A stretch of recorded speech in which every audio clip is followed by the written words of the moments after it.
Le caillou dans la chaussure donc de Rachida Dati, la ministre de la Culture, envoyée en correctionnel. Et la riposte ne s'est pas fait attendre. Rachida Dati lance une charge violente contre les juges. Elle doit être jugée pour corruption et trafic d'influence dans l'affaire Renault. Et le calendrier judiciaire pourrait perturber son agenda politique et sa campagne pour la mairie de Paris. Les explications de Yael Kahn. Rachida Dati et Carlos Ghosn seront bien jugés par le tribunal correctionnel. Après 6 ans de procédure, les juges d'instruction ordonnent la tenue d'un procès, notamment pour corruption et trafic d'influence. À l'origine de cette affaire, une convention signée en 2009 entre Rachida Dati et le groupe Renault-Nissan, présidé par Carlos Ghosn. Celle qui est alors eurodéputée aurait perçu 900 000 euros entre 2010 et 2012, sans avoir réellement travaillé, estiment les enquêteurs. Rachida Dati a-t-elle été payée pour défendre les intérêts du groupe Renault au Parlement européen? Elle conteste ces accusations et se défend. Certains instrumentalisent de manière un peu honteuse. Toute cette procédure a été émaillée d'incidents. D'abord, je suis mise en examen sur un rapport incomplet. Rachida Dati assure qu'elle se battra jusqu'au bout. Elle s'en prend aussi à certains magistrats. Je n'accable pas la magistrature. J'accable des magistrats qui refusent de faire leur travail conformément, évidemment, au code de procédure. Des voix s'élèvent pour exiger la démission de Rachida Dati, candidate déclarée à la mairie de Paris en 2026. Le garde des Sceaux, Gérald Darmanin, a lui manifesté son soutien à la ministre de la Culture. Rachida Dati, qui est une grande femme politique, dont je souhaite ardemment qu'elle soit maire de Paris, d'abord est présumée innocente. Et soutenons Rachida Dati pour être une grande ministre de la Culture, une maire de Paris, et laissons la justice faire son travail. Rachida Dati fera appel de ce renvoi. Carlos Ghosn est lui visé depuis avril 2023 par un mandat d'arrêt international. Il a trouvé refuge au Liban depuis 2019, pays qu'il n'a plus quitté depuis. Et nous sommes avec Noémie Schulz, journaliste police France Info. Bonjour Noémie. Bonjour, et avec Antoine Comte, éditorialiste politique sur France Info. Vous les connaissez bien.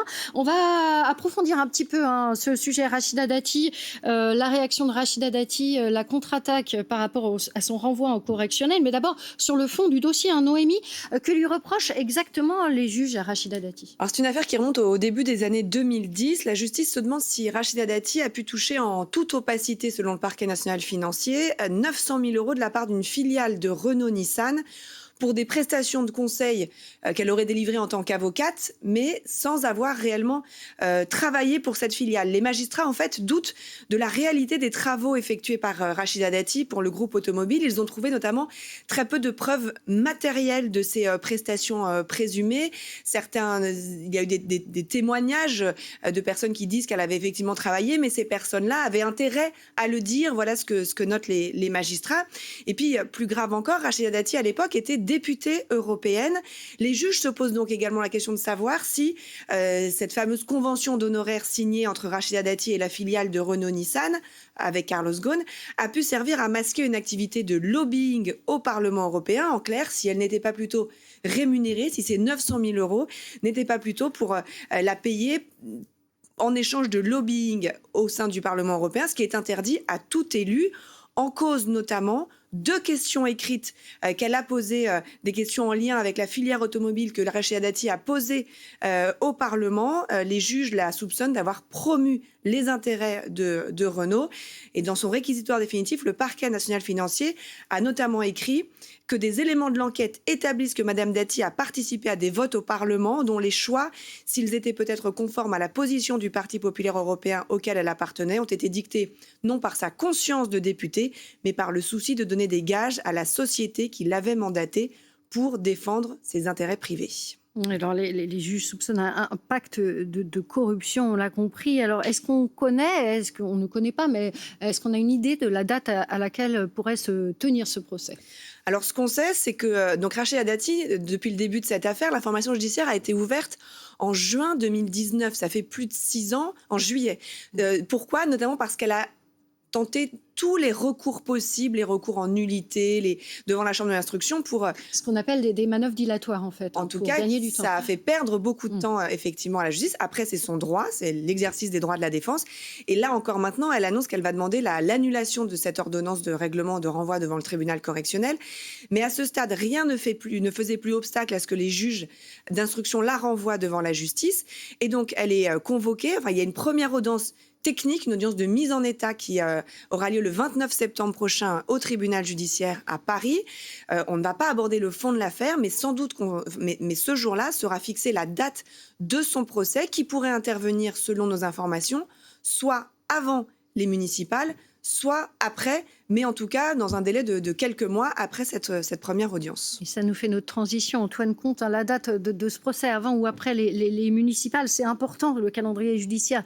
Dans ce cas-là, pour Rachida Dati, parce qu'on sait qu'elle est candidate à la mairie de Paris, est-ce qu'elle joue gros, Rachida Dati ? Oui, elle joue très gros pour l'avenir de sa carrière politique. Elle joue très gros en tant que membre du gouvernement. Elle est ministre de la Culture d'Emmanuel Macron depuis janvier 2024. Rachida Dati, elle a échappé à l'ensemble des remaniements ou autres censures depuis donc sa nomination du côté du ministère de la Culture. Et bien évidemment, le rêve absolu, le rêve politique absolu de Rachida Dati, c'est en effet de briguer l'hôtel de ville et donc de remporter les municipales de mars 2026 et de succéder à son ennemi juré en politique, Anne Hidalgo, la maire socialiste sortante. Donc oui, ça remet quand même en cause ses ambitions. Alors ses ambitions ministérielles, parce qu'on va voir combien de temps elle peut rester membre de ce gouvernement. On a vu que Emmanuel Macron, pour l'instant, avait jugé qu'un renvoi ne voulait pas dire condamnation. Les proches d'Emmanuel Macron disent ça. Donc pour l'instant, Emmanuel Macron est d'accord pour que Rachida Dati reste ministre de la Culture. En revanche, la question se pose pour les municipales, en fonction en effet de la date de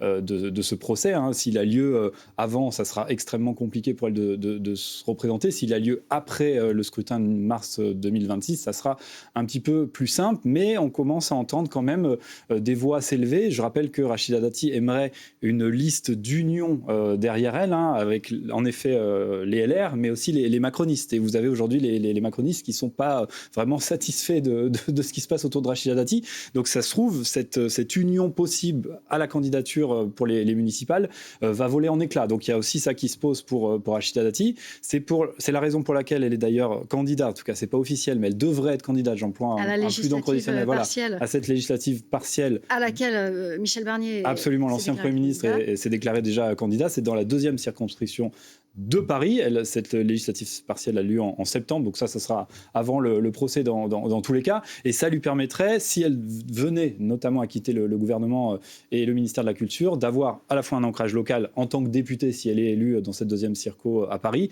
et aussi une tribune politique du côté de l'Assemblée nationale. Donc voilà, tout est un petit peu l'objet de calculs politiques pour le moment du côté de Rachida Dati. En fait, et tout est imbriqué entre finalement ses décisions de justice à venir et son avenir politique. Sachant que sur le maintien au gouvernement, il y a un précédent. Éric Dupond-Moretti, alors ministre de la Justice, a été jugé par la Cour de justice de la République, donc c'est un peu différent. C'est une juridiction qui juge les ministres pour des fautes commises pendant l'exercice de leurs fonctions. Mais à l'époque, on s'était beaucoup interrogé sur le fait qu'en plus, alors qu'il était ministre de la Justice, il reste en poste. Il est resté en poste pendant son procès et ça a donné raison notamment à Emmanuel Macron puisqu'il avait été relaxé. Donc on a le sentiment en tout cas que de ce côté-là, Rachida Dati pourrait très bien rester... Donc ça pourrait être une jurisprudence, disons, au niveau du gouvernement. Tant qu'un jugement n'est pas rendu, effectivement, elle reste présumée innocente.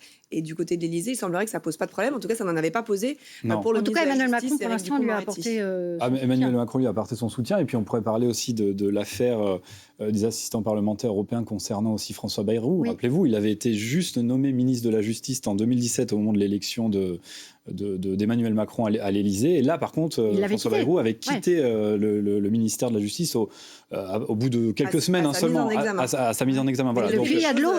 Les choses ont évolué. Maintenant, les mises la doctrine a peut-être un petit peu évolué. Ouais. En tout cas, on va voir ce qui se passe. Mais en tout cas, oui, vous avez raison, Emmanuel Macron, pas officiellement, mais via, en tout cas, ses proches, lui apporte son soutien. Et Gérald Darmanin également. Et Gérald Darmanin, absolument, en tant que ministre de la Justice. Il a dit qu'elle souhaitait ardemment qu'elle soit élue maire de Paris. Qu'elle soit élue maire de Paris. Noémie, est-ce qu'elle risque une peine d'inéligibilité, Rachida Dati, dans cette affaire ou... En théorie, vu la gravité des faits qui lui sont reprochés, on parle quand même de corruption, trafic d'influence. Oui, une peine complémentaire d'inéligibilité, si sa culpabilité était reconnue par le tribunal correctionnel, cette peine d'inéligibilité, bien sûr, pourrait être prononcée. Alors là, on fait un peu de la justice fiction, c'est-à-dire qu'on ne sait toujours pas quand aura lieu ce procès, on ne sait pas si elle sera condamnée. Non, mais disons que sur le papier, si si elle est condamnée, elle peut être condamnée à l'inéligibilité. avec cette question, sera-t-elle assortie de l'exécution provisoire, c'est-à-dire avec une exécution immédiate de l'inéligibilité? Si c'est le cas, il faut savoir qu'il y a une jurisprudence différente selon qu'on est élu local ou un élu national. Et aujourd'hui, le Conseil constitutionnel valide le fait que les maires ou les conseillers municipaux qui sont condamnés à l'inéligibilité perdent leur mandat à l'instant où ils sont condamnés, là où un député, comme Marine Le Pen, ne perd pas son mandat. Il est juste dans l'incapacité de se représenter. Donc concrètement, ça veut dire que si Rachida Dati est élue maire de Paris, mais qu'elle est ensuite condamnée à l'inéligibilité avec exécution provisoire, donc avec application immédiate, eh bien, elle pourrait perdre son mandat de maire de Paris. Donc oui, il y a une épée de Damoclès extrêmement lourde qui pèse. D'autant que ce n'est pas la seule affaire dans laquelle le nom de Rachida Dati apparaît. Oui, absolument. Il y a plusieurs affaires, mais c'est pour ça qu'aujourd'hui, il y a un doute autour de sa candidature. Aussi bien, même à droite, j'ai discuté avec certains cadres LR qui me disent est-ce que finalement c'est la bonne candidate? Parce que ce que disait Noémie, elle a raison. Si elle venait à être élue maire de Paris, peut-être qu'elle devra finalement. Disons que ça peut être considéré comme une bombe à retardement. Oui, donc voilà, donc il y a des hésitations du côté, bien sûr, des macronistes qui ne veulent pas soutenir finalement une personnalité politique qui pourrait à l'avenir être condamnée par la justice. Et puis en plus, qui politiquement s'y retrouvent pas forcément au niveau de l'idéologie entre les macronistes et les LR. Et puis même certains cadres LR qui commencent à se dire est-ce que vraiment c'est notre candidate? Alors, elle est très implantée, elle est maire du 7e arrondissement de Paris depuis 2008. Donc voilà, Paris est un fief électoral pour Rachida Dati. Mais la question commence à se poser de se dire si jamais elle venait à être condamnée, est-ce que c'est vraiment la candidate pour le camp de la droite? Merci beaucoup, merci à tous les deux pour vos analyses. Et puis